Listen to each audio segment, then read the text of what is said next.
Kurang maju, Pak. Kurang maju. Majuin aja dikit, Pak.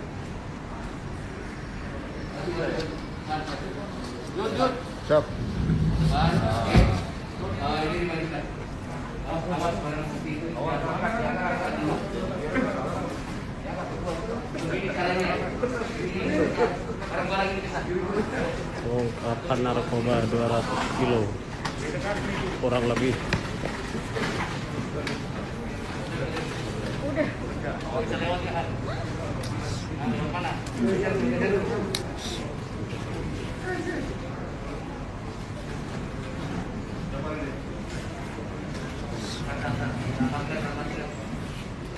Dirapat dulu sih.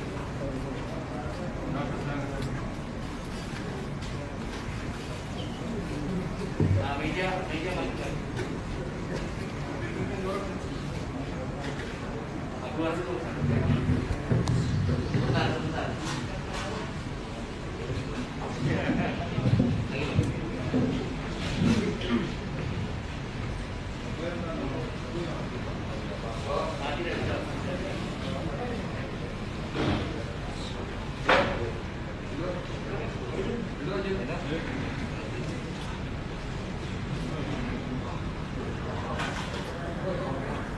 Sakta ini.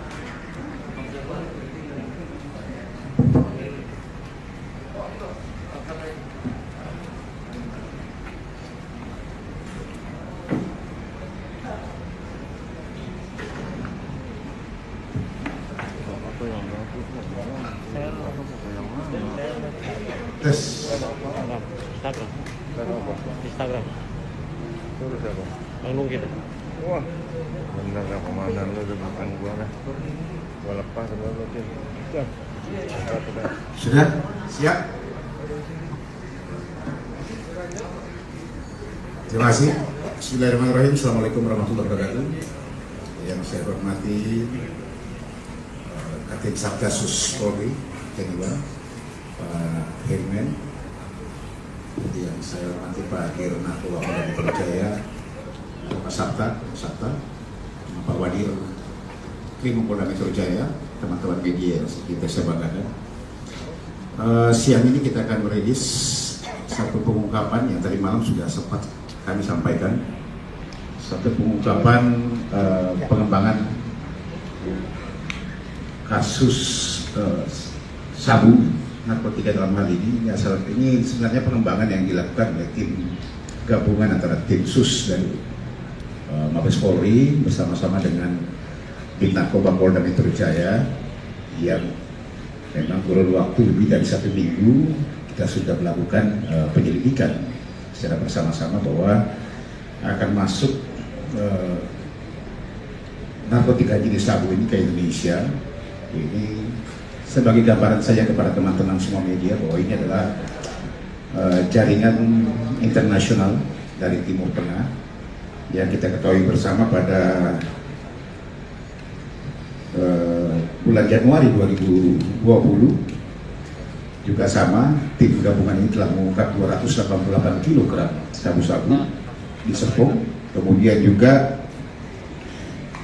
mengungkap sabu seberat 800 kg di Serang, Banten, yang dimana dikendalikan oleh jaringan internasional dari Timur Tengah yang memang hasil profiling dan juga ada indikasi dugaan bahwa ini memang barang haram ini dipakai untuk pembiayaan terorisme yang ada di Timur Tengah sana. Ini dugaan sementara, makanya kami sedang mendalami terus apakah ada kaitan dengan terorisme yang ada di Indonesia saat ini. Ini nanti dari tim bersama ini akan terus nanti mendalami. Di sini kita telah mengamankan, tadi malam saya sampaikan ada 11 yang kita amankan, dan sampai dengan siang ini kita tetapkan ada 10 tersangka. Ya, ada 10 tersangka. Yang pertama adalah inisial TJ, yang kedua AP, yang ketiga ZAB, yang keempat BT, 5 RW, 6 WY, kemudian 7 MD, 1 MI, 9 FA, dan 10 AH. Ke-10 tersangka ini sudah ditetapkan sebagai tersangka dan sudah kita lakukan penahanan, ya, dengan perannya mereka masing-masing, termasuk memang yang terakhir kita telah mengamankan kurang lebih ada 196 paket dengan total sekitar 202 kg sabu-sabu ya, asal Timur Tengah ini, yang semalam diamankan di salah satu hotel di Petamburan. Kami juga terus akan mendalami nanti, karena memang safe terakhirnya adalah itu di daerah Petamburan. Makanya nanti tim masih bergerak terus, masih mengembangkan terus nanti jaringan-jaringan ini, termasuk siapa kemungkinan orang di atasnya yang lebih besar, yang memang masih terus kita lakukan pengejaran. Dari ke-10 orang ini sudah kita lakukan penahanan. Kemudian ada juga beberapa barang bukti yang sudah kita amankan, termasuk handphone yang dari milik si korban.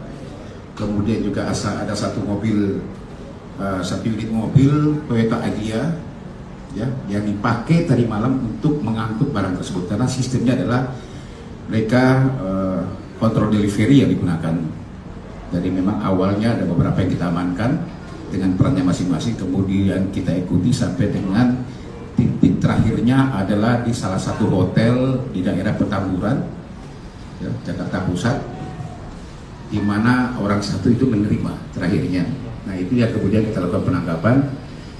Tadi malam sudah saya sampaikan ke beberapa teman media yang ada. Cuman yang jelas di sini bahwa memang indikasinya ini adalah jaringan internasional yang dipergunakan untuk pembiayaan, dugaan pembiayaan terorisme yang ada di Timur Tengah sana. Saya tegaskan lagi, apakah kemungkinan ada di sini dengan jaringan terorisme yang ada di Indonesia ini masih terus nanti akan didalami dan dikembangkan. Ini mungkin teman-teman semuanya yang perlu saya sampaikan. Ada tambahan mungkin? Pak. Ya, saya Pak Herman, cukup, terima kasih. Silakan teman-teman, ada yang mau ditanyakan?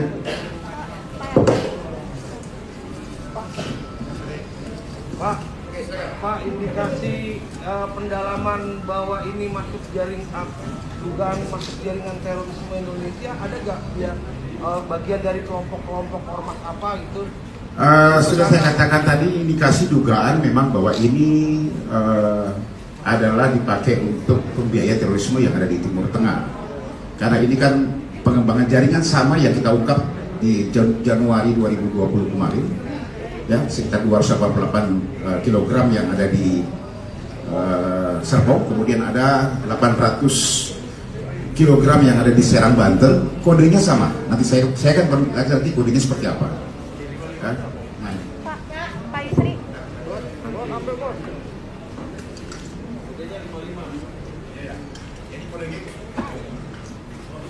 Jadi semua ini kodenya 555. Kalau masih ingat mungkin pada saat ditangkap di daerah Tangerang, waktu itu masih menggunakan cover wheel, cover wheel yang itu tetap menggunakan kode 555 ini. 555 ini adalah kode yang memang barang ini asalnya dari daerah Timur Tengah, ya, 555 ini. Ini sama, yang dilakukan, yang ditangkap, diungkap di Serang, Banten juga sama. Beda gunakan kan. Jadi ini memang masuknya dari daerah Timur Tengah, berdasarkan hasil koordinasi dari sana bahwa memang ini ada indikasi dugaan itu dipakai untuk pembiayaan terorisme yang ada di sana. Makanya saya katakan tadi, apakah ada keterkaitan dengan terorisme yang ada di Indonesia sini, ini masih kita dalami semuanya. Pak, kalau dari 10 tersangka yang diamankan ini, mereka diupah berapa? Kemudian rencananya sabu ini akan diedarkan di daerah mana saja, Pak? Kalau peredarannya mungkin di Jakarta sampai dengan beberapa wilayah yang lain, ya. Kalau berapa biaya ini kita masih mendalami, ya, dengan perannya masing-masing, berapa biaya mereka yang dibayarkan nanti akan kita sampaikan. Ini masih lakukan pendalaman karena tadi malam baru kita amankan di bersangkutan. Untuk tahun baru rencananya ya, Pak, untuk ya, diedarkan itu. Berdasarkan hasil investigasi, narkoba dengan kode 555 ini sudah berapa lama, Pak? Kalau kita mengungkap yang besar memang sejak Januari yang saya sampaikan kemarin. Mungkin teman-teman masih ingat pada saat itu di TKP juga kita lakukan expose pada saat itu, tersangka ada beberapa yang dengan tindakan tegas dan terukur karena melarikan diri, ya, dengan black box itu sama dengan kodenya, semuanya 555 digunakan. Ini adalah berasal dari daerah Timur Tengah. Ya, oke. Ini nanti akan lagi sama Pak. Kalau tadi menyampaikan menjawab pertanyaan yang tadi disampaikan bahwa kaitan dengan kode 55 ini itu pada bulan Mei atau April itu kita mengungkap 800 kilo yang ada di Serang, Banten. Salah satu pelakunya adalah warga negara Pakistan yang bernama Basir. Ya, yang bernama Basir. Kemudian tadi malam dilakukan upaya paksa terhadap penerima barang. Itu ada kaitan dengan kasus yang terjadi pada bulan Mei kemarin. Jadi korelasinya yang ada kode ini itu bulan Januari tanggal 30 di Serpong, lalu di Serang, kemudian di Sukabumi. Jadi ada korelasinya semua. Ya. Cukup, teman-teman?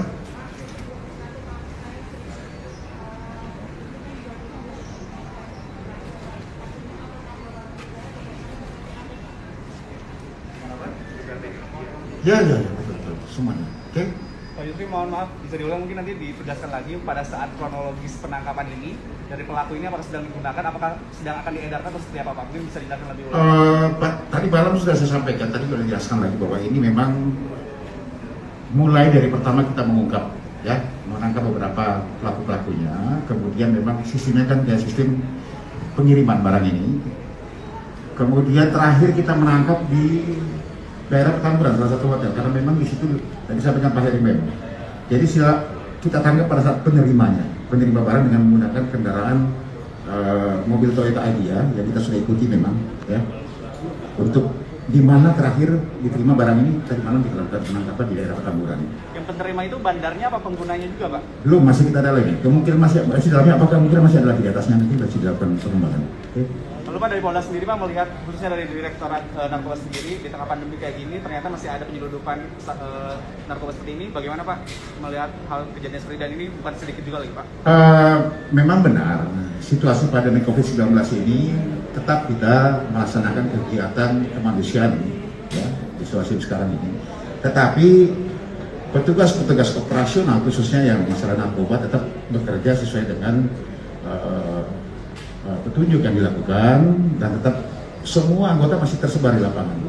Karena kita tahu takutnya nanti ada indikasi bahwa mereka melihat dengan kesibukan petugas menangani COVID-19, ya, ada kemungkinan mereka menganggap bahwa ada kelemahan, tapi di sini tidak ada.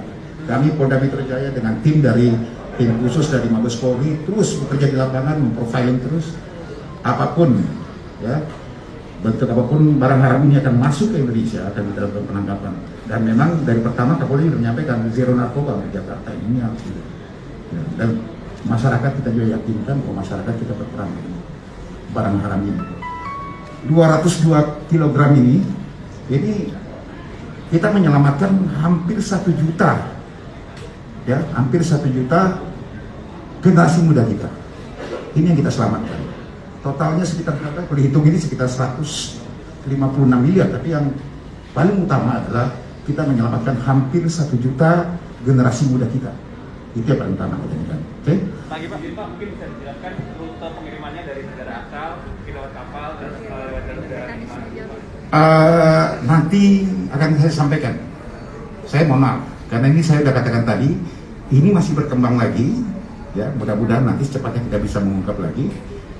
Sehingga saya belum bisa menyampaikan seperti apa kronologisnya. Ya, kami sampaikan sekarang bahwa pengungkapan yang kita lakukan memang betul. Ini adalah jaringan pengembangan yang disampaikan tadi oleh Pak Heri Triawan, ya, mulai dari Januari, Mei, baik yang di Serang, di Sukabumi maupun juga di Serpong. Oke. Makasih ya. Terima kasih. Assalamualaikum warahmatullahi wabarakatuh.